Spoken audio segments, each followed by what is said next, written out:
چلے اسی تنخواہ میں سے جب بندہ بڑے بیٹے کی شادی کر کے بہو بیاہ کے لے آئے تو پھر بھی کام چلتا ہے، اور جب اس بیٹے کو اللہ بچے عطا کر دے تو اسی گھر میں، اسی آنگن میں، اسی چھت کے نیچے کام چلتا ہے، تو پھر تو مان جانا کہ چلانے والا تو نہیں، چلانے والا کوئی اور ہے۔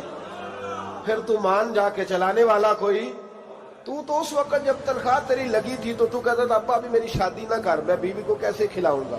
تو وہی شخص ہے جس کی چھت کے نیچے پھر 1.5 درجن پوتے بھی پل رہے اور گزارا ان کا بھی ہو رہا ہے۔ تو رزق کا ذمہ کس کا ہے؟ اللہ کا ذمہ۔ اب ہمیں پتہ ہے پہلی بات تو پریشانی اس لیے اتار دینی چاہیے کہ ذمہ ہمارا ہے ہی نہیں۔ اب دوسری بات یہ کہ ذمہ داری کس کی ہے؟ اللہ حکیم بھی ہے اور علیم بھی ہے، حکیم بھی ہے اور جانتا بھی ہے، اور اسے پتہ بھی ہے کہ دینا کس طرح ہے۔ اب ہم پتہ کیا کہتے ہیں؟ کہتے ہیں وہ جو بندہ پجاروں میں بیٹھا ہے وہاں اسے نہیں بیٹھنا چاہیے، اور میرا حق تھا۔ تجھے زیادہ پتہ ہے کہ اللہ کو؟ بول کے بتا نا، کس کو پتہ زیادہ ہے؟ کیوں جی؟ تو آپ اصل ٹینشن پتہ کب لگتی ہے؟ جب بندے کہتے ہیں نہیں وہ پجاروں میری تھی، میرا حق تھا۔ وہ جب گزرتی ہے نا پاس سے مہران کے تو مہران والا ٹینشن بڑی لیتا ہے، حالانکہ اللہ کو زیادہ پتہ ہے کہ وہ حق۔ ایک بات اپنے ذہن میں یاد رکھ لیں، رٹ لیں کہ جو میرے لیے بہتر تھا میرے رب نے مجھے دے دیا، تو بات ختم ہو گئی۔ بس وصل اچھا ہے نہ فراق اچھا ہے، یار جس حال میں رکھے وہی حال اچھا ہے۔ بس جو میرے حق میں بہتر تھا میرے رب نے مجھے، مسئلہ یہ ہے کہ تو اس پہ راضی ہونے کو تیار نہیں۔ حضرت علی کرم اللہ تعالیٰ وجہ الکریم نے میرے نبی پاک کی ایک حدیث بیان کی ہے، اور جناب علی جب یہ حدیث بیان کیا کرتے تھے تو حضرت مجاہد فرماتے ہیں یوں لگتا تھا کہ جیسے حضرت علی ہمیں ہر پریشانی سے نکال رہے ہیں۔ مولا علی شیر خدا رضی اللہ تعالیٰ عنہ فرماتے ہیں کہ مجھے میرے نبی پاک صلی اللہ علیہ وسلم نے ایک طریقہ دیا تھا ٹینشن فری ہونے کا۔ آپ فرماتے ہیں مجھے تو بڑا راس آیا ہے، تم بھی اگر کر لو گے تو تمہیں بھی فائدہ دے گا۔ کہا وہ کیا؟ حضرت علی کہنے لگے محبوب علیہ السلام نے فرمایا تھا لوگوں تم اللہ کے دیے ہوئے تھوڑے رزق پہ راضی ہو جاؤ، وہ تمہاری تھوڑی عبادت سے تم سے راضی ہو جایا کرو گا۔ بس تم 2 نفل بھی پڑھو گے تو اللہ راضی ہو جائے گا، تم 1 رکوع بھی سویرے اٹھ کے پڑھو گے تو وہ راضی ہو جائے گا، وہ تمہارے 313 درود شریف سے راضی ہو جائے گا، تم اس کے دیے ہوئے تھوڑے رزق سے راضی ہو جاؤ۔ ٹینشن اس لیے ہوتی ہے کہ ہم راضی نہیں جو اس نے ہمیں دیا ہے۔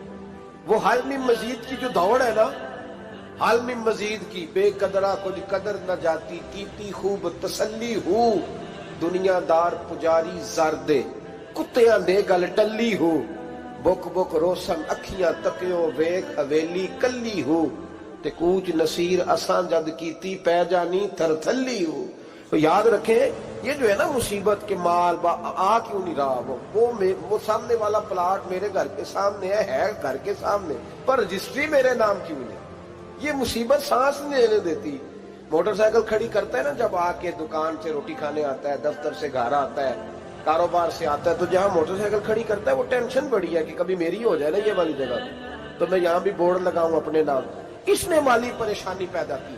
تو جس حال میں ہے، کیونکہ تو نے اپنا یہ حال خود نہیں بنایا، جس نے بنایا ہے وہ بڑا بہتر جانتا تھا کہ تو اسی حال میں اسے اچھا لگتا ہے۔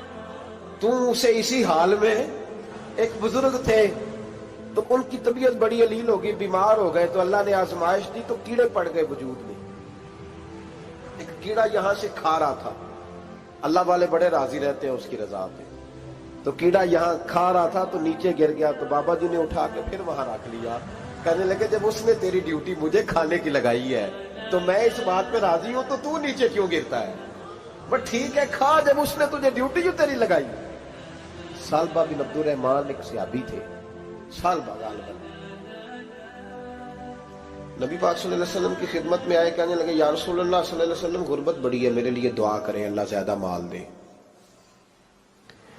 تو محبوب صلی اللہ علیہ وسلم نے فرمایا تو جس حال میں اچھا ہے وہ تیرے لیے بہتر ہے، اس میں تو ہے وہی حال تیرے لیے۔ مشکل ہے نا یہ جواب سننا؟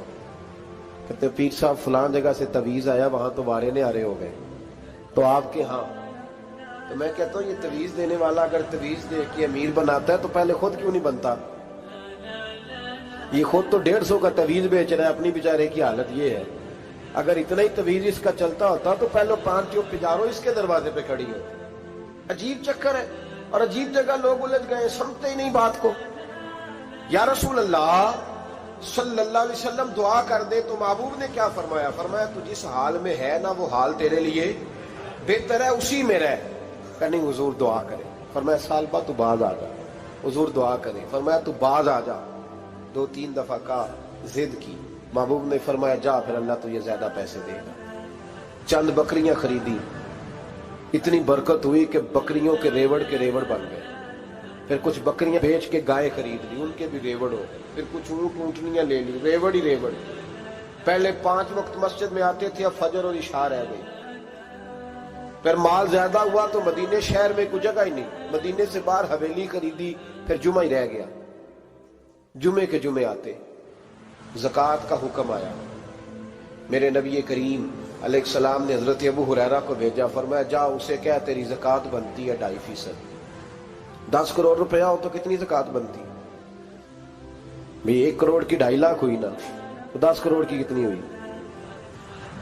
تو بڑی مصیبت ہے جب بینک سے میسج آتا ہے نا کہ 25 لاکھ نکل گیا تیرے اکاؤنٹ سے، بہت بڑی مصیبت، بڑی ٹینشن ہوتی ہے۔ ایک صاحب میرے پاس آئے، ان کی زمین اچانک مہنگی ہو گئی، اچانک پہلے کچھ 15-16 لاکھ کی ایکڑ زمین تھی، پھر وہ کروڑ کی ہو گئی۔ تو میرے پاس آئے، کہنے لگے وہ 10 کروڑ روپے بنتے ہیں تو زکوٰۃ، تو میں نے کہا آپ نے کیا کیا؟ زری زمین پہ عشر آتا ہے، اس پہ زکوٰۃ نہیں آتی، تو آپ نے کیا کیا؟ کہنے لگے وہ کچھ سوسائٹی کے رول کے مطابق میں نے فائلیں وغیرہ لے لی ہیں، اب میں نا کبھی موقع آئے گا تو ان کو بیچوں گا۔ تو میں نے کہا اب تو آپ کا یہ مال ہو گیا بزنس کا، تو اب تو اس پہ زکوٰۃ آئے گی۔ 10 کروڑ پہ جب 25 لاکھ سنا تو کہنے لگے فوراً دینی پڑتی ہے کہ تھوڑی تھوڑی سے بھی کام چل جاتا ہے؟ تو میں ان کا چہرہ دیکھنے لگا، میں نے کہا نہیں وہ تو آپ کو پتا ہے، ویسے حضرت عمر فرمایا کرتے تھے بانٹ کے نہ دو، کوشش کرو کسی ایک کو ہی دو، چلو کسی کا تو کچھ بن جائے، تو ایک کو ہی دینی چاہیے۔ کہنے لگے تو مطلب یہ ایسا ہی حکم ہے؟ میں نے کہا آپ کسی اور سے تحقیق کر لیں۔ اب یہ بھائی لیتے وقت نہیں تجھے ٹینشن ہوئی کہ 15 لاکھ کا کروڑ ہو گیا، تو اس وقت نہیں تو نے کہا کہ یا اللہ، تو یہ کیسی سوچ ہے مسلمان؟ کس طرح کا اس کا؟ ہمارے ہاں جب کسی آدمی پہ حالات خراب ہوتے ہیں نا تو سب سے پہلے وہ اس طرح کرتا ہے کہ جو میں کہیں اللہ کے رستے میں دیتا ہوں پہلے اسے بند کرو۔ جس رستے تجھے آ رہا تھا پہلے تو نے وہ رستہ بلاک کیا۔ حضرت اسماء بنت ابی بکر صدیق کہتی ہیں میں حضور کو مسجد کے لیے، ادارے کے لیے، صحابہ صفا کے لیے کچھ دے رہی تھی، تو میں نے گننا شروع کیا تو حضور مسکرانے لگے۔ حضور مسکراتے کیوں ہیں؟ تو فرمانے لگی، محبوب فرمانے لگے اسماء اللہ کے رستے میں گن گن کے نہ دیا کر، ورنہ وہ بھی تجھے گن گن کے دے گا، تو اس کے رستے میں بے حساب دے، وہ بھی تجھے بے حساب ہی عطا فرمائے۔ لیکن پہلے یہ والا پہلے دروازہ بند کرو، یہاں سے پیسے ختم ہو رہے ہیں، تو اس طرح کرنا بھائی۔ اس دفعہ سور ذرا گرمیوں والے نہ خرید، لیکن جو تو اللہ کے رستے میں دے رہا ہے اسے دیتا رہے۔ لیکن ہم اپنا نقصان کرتے ہیں، زیادتی کرتے ہیں اپنے ساتھ۔ میں نے آپ کو پہلے بھی بتایا تھا پیار کی بولی ہے، پھر بولتا ہوں۔ ایک بڑے بڑے پیار والے دوست ہیں، ایک دفعہ مجھے کہنے لگے کہ آپ کئی دفعہ اعلان کرتے ہیں تو مجھے اچھا نہیں لگتا، اور آپ ادارہ بھی بہت زیادہ بننے والا ہے، بڑی چیزیں میں دیکھتا ہوں جو ہوں تو بڑا نظام اچھا ہو جائے، آپ دعا کریں اللہ مجھے پیسے دے تو میں بڑے سارے خرچ کروں گا اس کے رستے۔ تو میں نے کہا یا اللہ اسے 10 کروڑ دے، یہ 9.5 کروڑ تیرے رستے میں دے دے گا۔ تو وہ چپ کر گیا، جس طرح آپ نہیں کر گئے سارے، چپ کر گیا وہ بھی۔ اس نے کہا جی نہیں جی انشاءاللہ کریں گے۔ تو میں کیا پلیا جی تے دعا پہ ہوں دیا، ابھی تو وہ آئیں گے تو تب دیکھی جائے گی، تو یہیں اڑ گیا ہے۔ یعنی 9.5 کروڑ اللہ کے رستے میں خرچ کرنے کی دعا پہ بھی آمین کوئی نہیں کہتا کہ چلو آمین ہی کہہ دیں۔ تو میں کہا تینوں تے 50 لاکھ بچتا سی پیا، لیکن تو اس سودے پہ تیار ہے۔ جب یہ سوچ ہوتی ہے، یہ غلط سوچ ہے، یہ بات تو اگر تم مسکرانے والی، لیکن یہ سوچ صحیح نہیں۔ حضرت عثمان غنی رضی اللہ تعالیٰ عنہ کہتے ہیں جس وقت نبی پاک صلی اللہ علیہ وسلم نے اعلان کیا نا جنگ کے موقع پر کہ 800 سپاہیوں کا خرچہ چاہیے، کہتے ہیں میرے پاس 600 کا تھا۔ یہاں ایک روایت میں حضور نے 1000 کا اعلان کیا تو میرے پاس 800 کا تھا۔ جب 2-3 دفعہ نبی پاک نے اعلان کیا تو کہتے ہیں میں نے کھڑے ہو کے کہا یا رسول اللہ پورا 800 میری طرف سے۔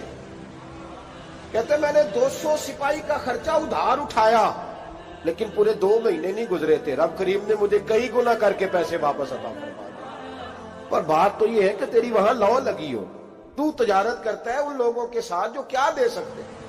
تو سالبہ کے پاس حضور نے پیغام بھیجا، پہلے تو کہا تیرے لیے بہتر نہیں مال، جب اصرار کیا تو بڑی برکت ہو گئی، بڑا آیا تو فرمایا زکوٰۃ دے، 2.5 زکوٰۃ ہے۔ جب سوچا کہ 5 اونٹوں پہ ایک بکری جائے گی اور بڑا سارا مجھے دینا پڑے گا، اب جب غور کیا تو یہ تو نہ کہا کہ میں نہیں دیتا۔ حضرت ابو ہریرہ سے کہنے لگے نبی کریم علیہ السلام کی خدمت میں عرض کرنا کہ میں خود آؤں گا۔ حضرت ابو ہریرہ نے آ کے عرض کی یا رسول اللہ صلی اللہ تعالی علیہ وسلم، حضور وہ کہتے تھے میں خود آؤں گا، تو کہتے ہیں محبوب نے ٹھنڈی سانس لی، فرمایا اسے کہا تھا کہ تیرے لیے مال بہتر نہیں، اب ہلاک ہو گیا، ہائے افسوس ہلاک ہو گیا۔ ان کو بھی تھوڑی دیر کے بعد احساس ہوا کہ یہ میں نے کیا کیا، نبی پاک کو ہی کہہ دیا نہیں ہے، حضور کو کہہ دیا بعد میں آؤں گا۔ اب دوڑے آئے، عرض کی حضور میں سارا کچھ لے کے آیا ہوں، قبول کر لیں۔ محبوب نے فرمایا گویا بلال حبشی کی خشک کھجور بھی قبول ہے، اور صہیب رومی ایک اٹی بان کی لائے تو وہ بھی قبول ہے، اور عمار بن یاسر اور مصعب بن عمیر اگر 2 دینار دے جائیں اور کوئی پرانا جوڑا کسی سپاہی کے لیے چھوڑ جائے تو وہ بھی قبول ہے، لیکن تو اپنا لاکھوں لے کے چلا جا، تیرا کوئی نہیں قبول، معاف کر دیں۔ فرمایا جا معاف کیا، پر پیسے لے کے نہ آنا۔ اگلے سال پھر آئے، بندے ہوئے ہاتھ ہیں، محبوبہ میں دولت کا کیا کروں گا، آگ لگانی ہے، قبول کر لیں۔ فرمایا تو لے جا، تیرا نہیں قبول، گرا جو ان کی نگاہ سے وہ سنبھل نہیں سکتا۔ حضور نے وصال ظاہری کیا تو جناب صدیق اکبر کے پاس آئے، لاکھوں کا مال، ابو بکر قبول کر لو، تو جناب صدیق اکبر کہنے لگے اس کا کر لو جس کا نبی نے نہیں کیا، چل جا، کوئی نہیں چاہیے۔ حضرت عمر کے زمانے میں قحط پڑ گیا، بارشیں نہیں ہوتی، غلہ نہیں ملتا، حالات خراب ہے، مالی طور پہ بحران آ گیا، غربتیں، مجبوریاں، تکلیفیں، آ کے روئے، عمر میرا قبول کر لو، مجھے معافی تو مل گئی تھی نا۔ فرمایا معافی اپنی جگہ پہ، پر جس کا مصطفیٰ نے قبول نہیں کیا۔ بہت سارے لوگوں کو پتہ ہی نہیں کہ ان کا قبول ہی نہیں ہوا، اور وہ الجھے ہوئے، انہیں خبر ہی نہیں کہ اصل بات کیا ہے۔ فرمایا جس کا مصطفیٰ کریم نے قبول نہیں کیا، اب ہیرے اور جواہرات بھی لے کے آئے تو بھوکے مریں گے، پر اس کا قبول، اس بات پہ راضی رہو، اس حال میں اللہ نے رکھا ہوا، اس حال میں راضی رہو۔ جو مصیبت ہے نا دیکھنی کہ وہ بھی میرے پاس، تمہیں کیا پتا، کبھی پوچھ تو صحیح اس سے وہ کس مصیبت کا شکار ہے، جو مالی طور پہ بڑا امیر ہے، تو اس کی طرف دیکھ کے اپنا دل برا کرتا ہے۔ بس جس حال میں رب نے رکھا ہے اس حال میں رہ۔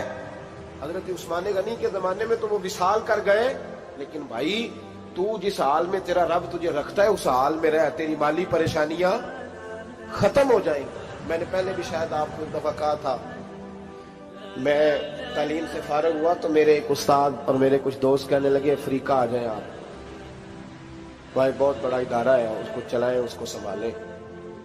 میری والدہ سے میں نے کہا، اس طبیعت ہوتی ہے نا انسان کی، میرا بھی دل لگ گیا۔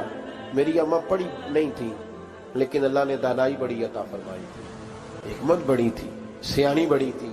تو میں نے کہا اماں جی تو مجھے ساؤتھ افریقہ کی دعوت ہو رہی ہے تو آپ کیا کہتی ہیں؟ تو اٹھ کے میرے پاس آ گئی اور مجھے انہوں نے اپنے بازوؤں میں لے لیا، پھر میرا ماتھا چوما، کہنے لگی پتر میں تے وال بھی نہ پوٹ کے دیوا کسی نے، ہم نے دولت کا کیا کرنا، تو اللہ کا نام لے کے کہیں بیٹھ جا، رب کریم رون کے لگا دے گا، خیر ہو جائے۔ تو میرے بھائی یاد رکھیں ان چیزوں سے تھوڑا سا دیکھیں نا، قناعت کریں، جو اللہ نے دیا اس پہ راضی ہو جائے، اللہ بڑا مہربان ہے، وہ آسانیاں کر دیا کرتا ہے۔ تو یاد رکھیں میرے رسول کریم علیہ السلام نے ایک تو ہمیں درس یہ دیا ہے کہ تو سمجھ جا، قرآن نے ہمیں بتایا ہے کہ روزی تیری ذمہ داری نہیں، روزی کس کی ذمہ داری ہے؟ اللہ کی۔ اور دوسری بات یہ کہ جو اللہ نے تمہیں دیا ہے اس پہ تو راضی ہو جا، تیری مالی پریشانیاں ختم ہو جائیں۔ اور پھر حضور صلی اللہ علیہ وسلم نے فرمایا مذہبی طور پر جب دیکھو تو آگے دیکھو، اور دنیاوی طور پر جب دیکھو تو پیچھے دیکھو، پریشانی ختم ہوگی۔ مذہبی طور پر جب دیکھو، جو 5 نمازیں پڑھتا ہے وہ تہجد پڑھنے والے کو دیکھے، اور جو تہجد پڑھتا ہے وہ اشراق چاشت پڑھنے والے کو دیکھے، اور جو بندہ اشراق اور چاشت پڑھتا ہے پھر اس کو دیکھے جو سارا دن مصطفیٰ پہ درود پڑھتا ہے۔